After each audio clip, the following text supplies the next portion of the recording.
Riavana malalo amin'ny tompo dia mbola mampitomoantsika rehetra hatrany ny fahasoavana sy ny fiadanana amin'Andriamanitra ray sy Jesosy Kristy tompo. Amen.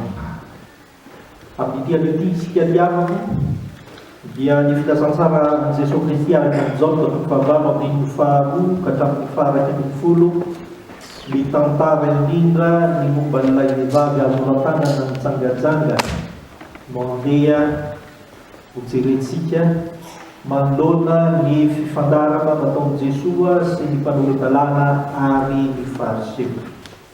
Raha ny marina riavako dia tantara tsy dia mba hoe mahagaga intsony zany tamin'ny fiainan'ny zanak'Israely tamin'ny fotoan'andron'i Jesosy Kristy satria matetika dia efa fomba mahazatra zany rehefa misy tratra azo mitsangajanga ilay antsony teny frantsa hoe en flagrant délit dia miatra amin'ny avy hatrany ny zavatra voalazan'ireny fariseo reto araka ny voalazan'ny lalàna.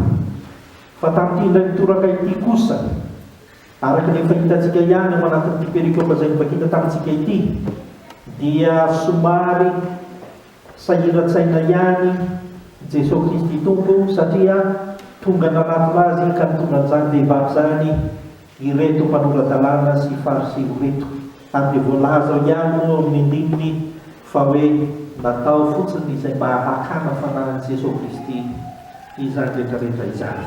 Kanefa na izany naty izany ary avy dia ao ka fantatsika tsara fa maka-lesona momba ny teny avy amin'ny tenin'Andriamanitra isika eo amin'ny fiaina. Ko andeha ho jerentsika izay fampianarana omeny Jesosy Kristy atsika ao anatin'ny mandinantsika ny lohahevitra raha teo manao hoe manamasina fiainana amin'ny tompo araka izany rehetrarehetra izany. Dia afaka malalo amin'ny tompo. Ny voalohany indrindra raha ny fiantsika Jesosy Kristy ny jerena. Ny voalohany indrindra manoloana ny fariseo sy ny mpanorandalàna dia hoy Jesosy aoka ny fahamasinan'ny tenantsika aloha no atao zava-dehibe vao mijery ny an'ny hafa isika. Ho an'i Jesosy Kristy riavana dia mazava tsara zay aoka ny fahamasinan'ny tenantsika aloha ny jerena izay vao mijery ny an'ny hafa isika. Ary voakasika izany na izaho, voakasika izany na ianao, voakasika izany isika rehetra araka izany. Araka ny fanambarana teny Petrovana riavako dia tsy hoe zava-baovao teo amin'ny fiainan'ny zanak'Israely akory ny fahazahoana fahatratraran'olona manao adalàna teo anivon'ny fiarahamonina tahaka an'izany fa efa fanao zany. Ary dia efa nisy ny toroam-bato, nisy ny mandray izany famaizina sy sisa zany. Fa ny tao an-tsain'ilay mpanorandalàna sy fariseo reto kosa tamin'ity indray mitoraka ity dia ny handeha fanan'i Jesosy Kristy, ny handeha mandrika an'i Jesosy Kristy. Ka izao tao an-tsain'izy ireo riavako raha tena marina. Voalohany indrindra raha toy Jesosy Kristy ka manaiky ka miteny amin'izy ireo manao hoe satria azo tanàna mijangajanga ity vehivavy ity dana ary toray vaty tokoa araka ny fomba ny lalànan'i Israely, lalànan'i Mosesy, dia manamary tena ny mpanorandalàna sy ny fariseo ka teniteny sy mirehare hoe ilay laza azo Mesia dia manome lalàna anay ary manamarina ny ataonay izay manenjika ny manenjika ny mpanao adalàna sy ny mpanoty eo amin'ny fiarahamonina. Ary dia mazava ho azy fa eo anatrehan'ny vahoaka dia mahazo manao izay tiana atao reto mpanorandalàna sy fariseo reto satria Jesosy mihitsy io miteny amin'io ka maniraka azy anatanteraka an'izany lalàna izany. Fa ny faharoa kosa nefa tao an-tsain'ny fariseo ihany ity raha ohatra kosa nefa ka tsy manaiky an'izany zavatra voalazantsika izany izay lalànan'i Mosesy tsotro zao ity laza azo Mesia ity dia mazava ho azy fa tsy manaraka lalàn'i Mosesy izay vavin'Andriamanitra kanefa milaza fa ho zanak'Andriamanitra dia azo atao ny mepahanga azy fa manakorotana fiarahamonina ary tena manolotra an'Andriamanitra tokoa io fahavalo araka izany. Zavatra sarotra zany riavana. Ary jereo tsara fa teo amin'ny fiarahamonina nanany mahizy azy zany mpanorandalàna sy ny fariseo zany. Raha izany no tonga mifanatrika aminao tahaka an'izany ka manontany ny lalàna izay fomba fanao anivon'ny fiarahamonina mazava ho azy fa tsy maintsy mikefitra ianao. Kanefa Jesosy Kristy tompo riavako malala dia tsy mba ninefitra fa ny fiatsika nataon'i Jesosy Kristy ao amin'ny andininy fahaenina tapany faharoa dia manao hoe fa Jesosy niondrika ka nanoratra teo amin'ny tany tamin'ny ratsan-tanaky. ry havana malalo amin'ny tompo. Ny baiboly dia tsy milaza hoe inona marina moa soratan'i Jesosy tao amin'izany tamin'ny tany izany, fa nahagaga ilay ity niezaka nanoratra tao Jesosy midikany fantatry reto olona izay nanatrika azy reto ka nitondra an'ity vehivavy azy ola tanana nitsangatsanga ity izany zavatra nosoratan'i Jesosy Kristy tompo tamin'ny tany izany. Ary mazava ho azy fa Jesosy Kristy ilay teny velona ka tonga nofokanonona tamintsika, mazava ho azy fa tenina soratra masina no nosoratany tao araka izany. Ry havana malalo amin'ny tompo haitsika tsara ny tantara fa rehefa nanoratra tao Jesosy dia hoy ny andininy fahasivy manao hoe ary raha nandre izany izy dia nivoaka tsirairay tamin'ny zokonjokony ka hatramin'ny sanondrany ary Jesosy reniany sisa teo sy ilay vehivavy teo. Ry havana malalo amin'ny tompo, misy zavatra telo no mety dikan'izay fihetsika nataon'i Jesosy izay manoloana ny fiampangana, manoloana izay fanakianana tsy azo ivalozana nataon'ireto fariseo sy manoran-dalàna reto. Ny voalohany ry havana dia izao, ohatra ny teteny Jesosy manao hoe mba hifanandinika marina ny soratra masina ve nareo melohan'ny ampangana alohan'ny vehivavy io. Zay ny voalohany ka nanoro soratra tamin'ny tany izy. Fa ny faharoa koa ry havana dia izao, mba mifanaraka amin'izay fahamasinana voalaza ny soratra masina ve ny fiainanareo melohan'ny ampanganareo an'ity vehivavy ity. Azo lazaina fa mety hozana fotsireo taon-tsainy Jesosy Kristy tompo raha nanoratra tamin'ny tany izy. Ary ny fahatelo farany dia izao, sao dia adikanareo vilana ny soratra masina ka entinareo ampiasaina amin'izay hitiavana azy anameloana ny hafa fotsiny azy. Hoy mantsy ny andininy fahafito ry havana, ary raha naharitra nanontany azy ireo dia nitraky izy ka nanao taminy hoe izay tsy nanota taminareo naoka hitondrabato azy voalohany.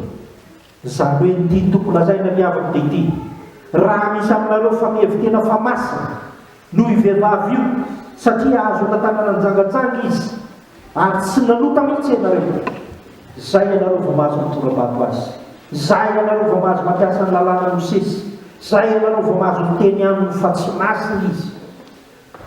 Ary ny faharoa ry havana dia izao, tsy nitsara na ny anameloka n'ity vehivavy ity mizava-dehibe amin'ny soratra masina hoy ny tompo, fa ny ahatonga sainanareo ianareo izay mitady hamono azy dia tady-bio fefananota ihany koa ianareo ary tokony efa nitorabato.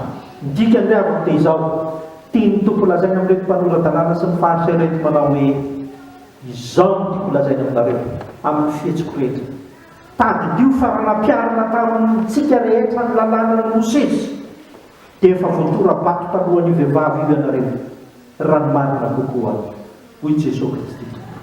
Ry havana malalo amin'ny tompo, izany ny tiany Jesosy fampizarana antsika dia nity, melohan'ny tsarana ny fahamasina toetra ny hafa, melohan'ny anakiananao ny fahamasina toetra ny hafa dia atao zava-dehibe noho ny fahamasina ny tenanao. Fa sosan'ny mivava ho zaro lasa mpanorandalàna sy fariseo ihany sika eo amin'ny fiainantsika. Ry havana malala, fotoanany kareno izao, ary isaorantsika Andriamanitra fa mbola manome fotoana hahafahantsika mandiny tena tahaka an'izany. Ny dikan'izany ny fandiny tena ho an'ny tenantsika tsirairay avy no atao zava-dehibe, fa fotoan'izao mba hanamasirantsika tena araka an'izany. Mety mihoatra ny fahotana nataon'ny vehivavy io, ny fahotana nataontsika, kanefa kosa ny tompo raha namela azy ka teny amin'ny zaho tsy manameloka anao koa dia midika fa vita ny tompo koa no tsy manameloka antsika, izany hoe vita ny tompo ny manamasina antsika eo amin'ny fiainantsika. Ry havana malalo amin'ny tompo, aza maika nameloka ny hafa ho tsy manana ny fahamasinana isika, fa jereo aloha ny fahamasinana ny fiainantsika. Ary mety eza mandrakariva mandinika ny soratra masina, satria ny soratra masina dia afaka anampy antsika amin'izay fahamasinam-piainana nataontsika tsirairay avy. Ary ao anatin'izany soratra masina izany mahatonga antsika tsy hanao taotoa foana eo amin'ny fiarahamonina, fa mba hahafantatra izay tena sitrapon'Andriamanitra ny amin'izany. Hoy ny Deutéronomie 4:20 izay nivakina tamintsika teo ny andininy faefatra ambin'ny folo tapany voalohany ry havana, ary aza miala amin'ny teny rehetra izay andidiko anao anio nao amin'ny akavana nao amin'ny akavia. Ny dikan'izany melohan'ny jerevanao ny hafa, melohan'ny andinianao ny fahamasinantena raizy ny soratra masina. Mba mamaky soratra masina isanao. Isika manana nofonaina ny mpiara-mamaky ny teny somafaly, ny vola fafy sy ny hafa rehetrarehetra. Aty am-piangonana mba hienomy tenin'Andriamanitra. Alefaso mandeha mianatra anjanantsika ny sikolelady fa fanamasina mpiainana ny fianaran'ny sikolelady arak'izay natao tamin'ny fotoana ny 10 minitra fotoana ny ankizy teo riavo. Ary ka hoanana ny soratra masina eo amin'ny fiainantsika isanandro isika. Fa raha izany dia ho fantatry ny tompo tokoa izay tena mafanatsinana ao amin'ny fiainantsika. Riavako malala hoe izay ny voalohany. Taonantsika ny tompo-kampianatra fika manao hoe meloman'ny anakiananao ny fanamasina tena ny hafa.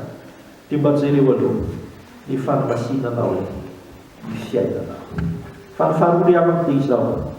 Rehefa nitoy ihany ny tantara dia izao ny voalaza ao amin'ny 1:10 ary rehefa nitraka Jesosy dia hoy izy taminy raha vehivavy azy ireny tsy misy nanameloka anao ary hoy izy tsy misy tompo. Dia hoy Jesosy isako tsy manameloka anao mandeha ary amin'izao sisy izao dia aza manota intsony. Dia faharoa ny fampianarana men'ny Jesosy Kristy tompo ihany koa manoloana izany tantara izany riavako malala dia izao nitodika tamin'ny vehivavy amin'izay izy. Ka ny zavatra natao dia izao tazony sy arovo ny fanamasina mpiainana efa azonao ary aza vela mombary Satana intsony. Mampalahelo riavako ny fiainana zanak'olombelona dia ity. Navelan'Andriamanitra isanandro fiainantsika. Ary dia manara-roatra amin'izany fitiavan'Andriamanitra sy ny fampirampon'Andriamanitra izany isika. Ka matetika no manaonao foana fa mahatsiaro famondrana fo isanandro. Sy izany anefa mazava ny fampianarana tamin'ny tompo mandiana ary amin'izao sisy izao dia aza manota intsony.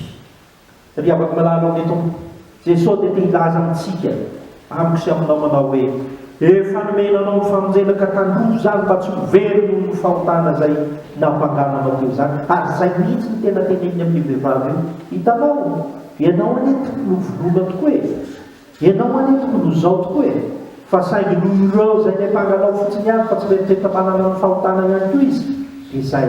Ary tiany tompo lazaina riavako dia izao efa voavelany elokao no amasininy ianao aza mandoto ny tsenanao amin'izay niampangananao teo aloha. Ary mazava tsara ny dikan'izany riavako hoe mandehana andeha ho aika moa ty vehivavy ty.